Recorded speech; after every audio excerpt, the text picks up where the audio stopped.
Today on Real Easy Cooking with Robert, pumpkin dessert.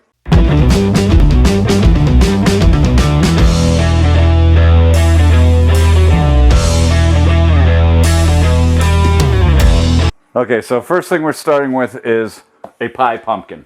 These are little pumpkins, not jack-o'-lanterns. The difference you tell between jack-o'-lantern and pumpkin, as my grandmother told me, it says, pumpkins for eating are smooth. Jack-o'-lanterns have deeper ridges. As you can see, these ridges are very smooth and here barely even there. So this is a pie eaten or a sweet pumpkin. But first I want to wash it off because it still has, field dirt on it. And you don't want to end up eating that. So let's wash it first.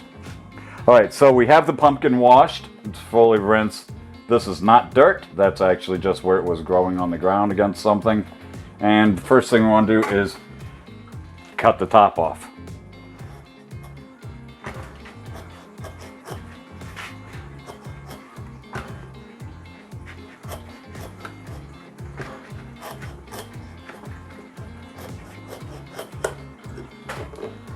Oh good, lots of good seeds in here. First thing you want to do is just get your hands in there and mush the seeds off. There's no other easy way to do it. You can try using a spoon, a scraper, all that, but it doesn't work as well. Now, here's where you could scrape. Just scrape them out normal. Just reach in with your hands and grab some out. It's icky, nasty stuff, but there's no easier way. You can cut these in half because we are going to cut the pumpkin and then grill it. Well, throw it in the oven. But the problem with doing that is a lot of times you end up cutting the seeds in half, and a cut pumpkin seed doesn't cook well, doesn't preserve. It's not a good idea. So we just do this, reach in and mush them out. If you hold your fingers tight against the edge, the seeds pop loose from the strings. I do wonder how they get pumpkin seeds out for cooking for like industrial methods, where you buy a bag of pumpkin seeds at the store for $2. I imagine they can't have someone standing here doing this.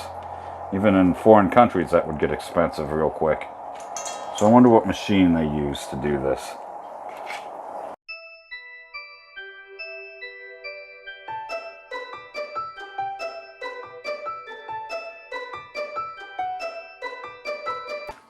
I'm going to set this in the sink and rinse them out. I just go and rinse them a few times because you don't want all this ick to dry on there. So now we're just going to cut this right in half. And now we have it in half. We can cut it in half again, which makes it quarters. And we can cut one more time into eighths. Here's where I wish I had a slightly bigger knife.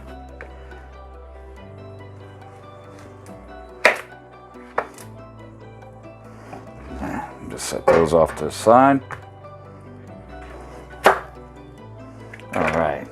Now, what do we do with the lid, of course? Well, we eat it. So now, we have to take and scrape out the ick. Doesn't really matter what you use to scrape it, you're just getting all these lines out, the strings. Not lines, I guess. I guess they're more strings. And that's where I got a second bin for all those.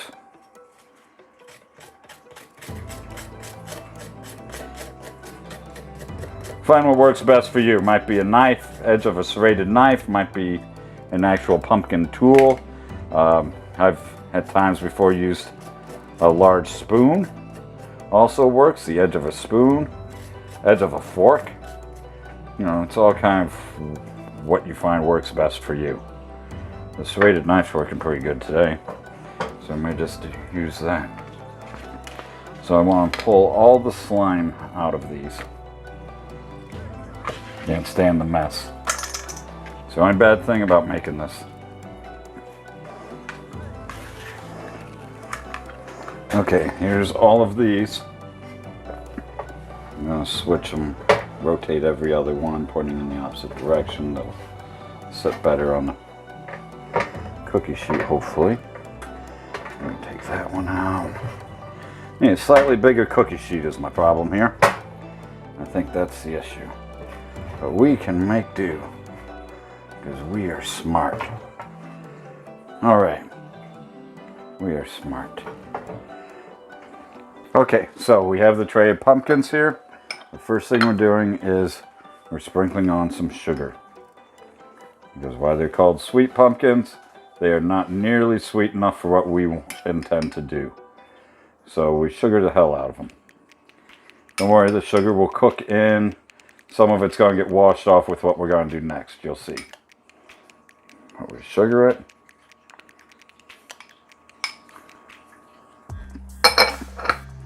Now we got the sugar on. We're going to take some cinnamon.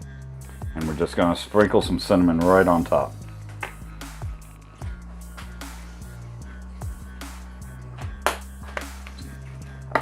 The other spice that goes very good with pumpkin is ground allspice. I guess unground would be, you could use too, but that would be nasty. Okay, now we got that on there. We're going to add some honey on top. Now, I'm using the cinnamon flavored honey that we picked up on one of our trips to, I don't know where the hell. Someplace had honey, so I thought cinnamon honey would be great for stuff exactly like this. And I'm just putting a coat on it.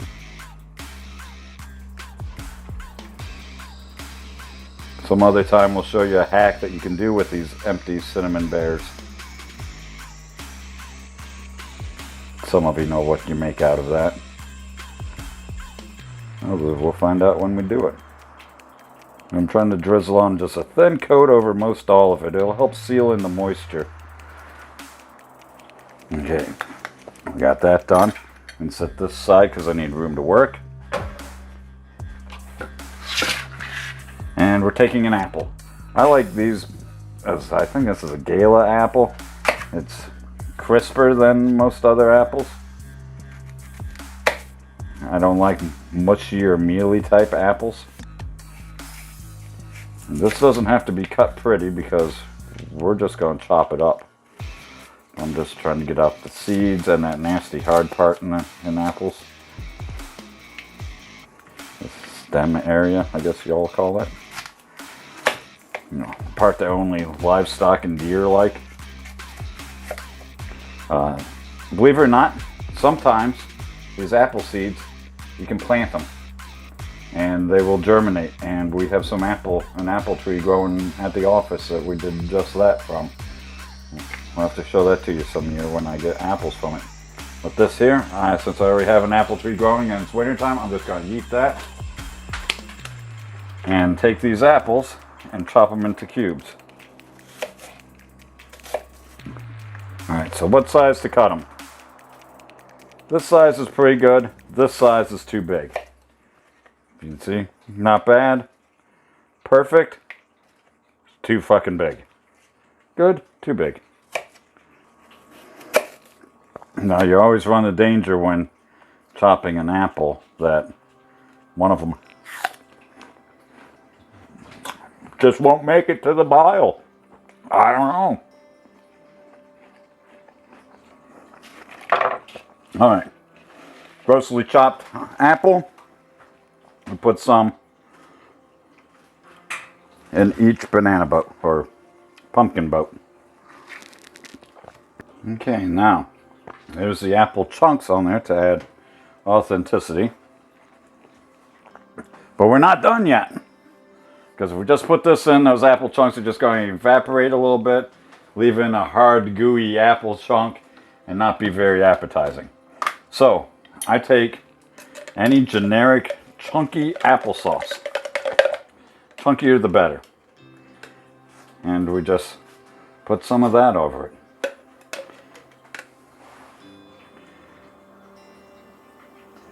This again will add more moisture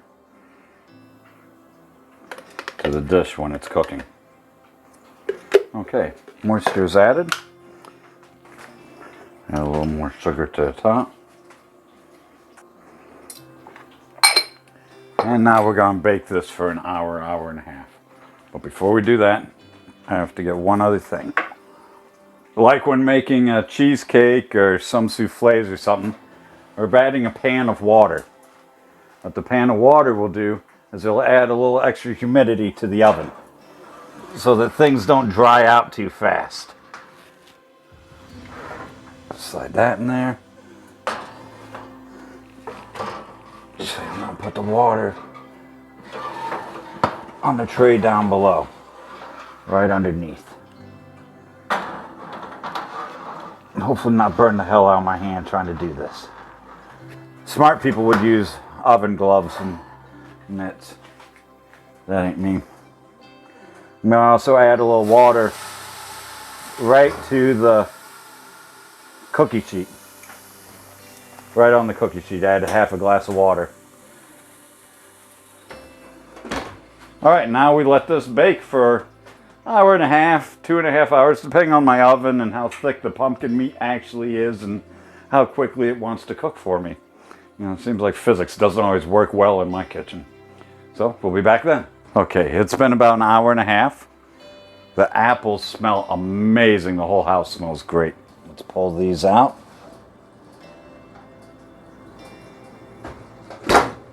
Oh, those look good. So as you can see, the pumpkin is turned to mush and it's all pumpkin-y and steaming hot.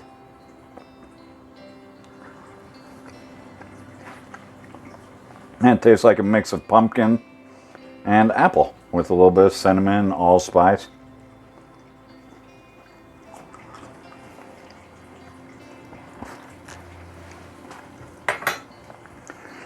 Okay, so I'm going to let these cool for about 30 minutes till they cool down to room temperature.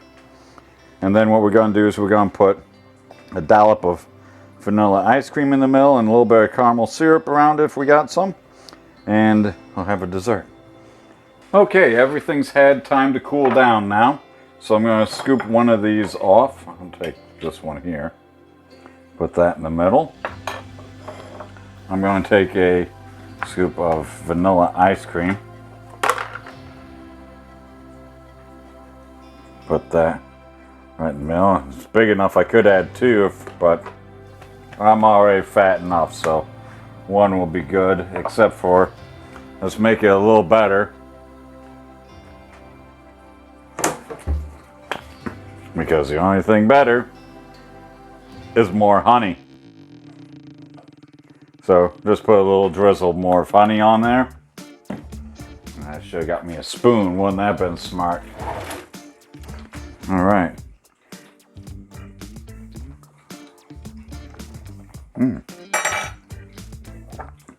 That's pretty good. Won't that work better with a fork? Works just as good with a fork as a spoon.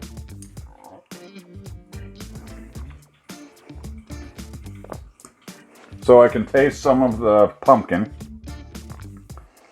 and the apple mixed with the pumpkin and the allspice. And then the cream from the ice cream is just amazing.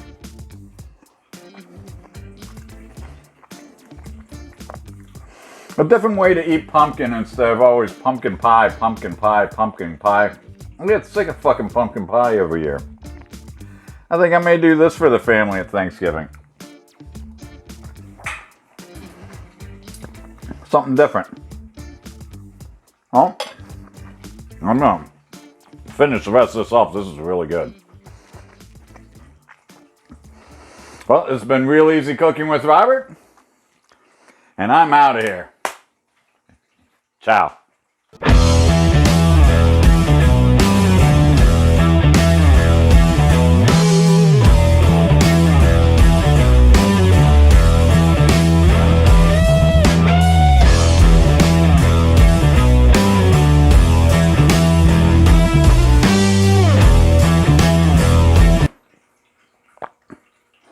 Not sponsored by any of the products that you ever see in our show.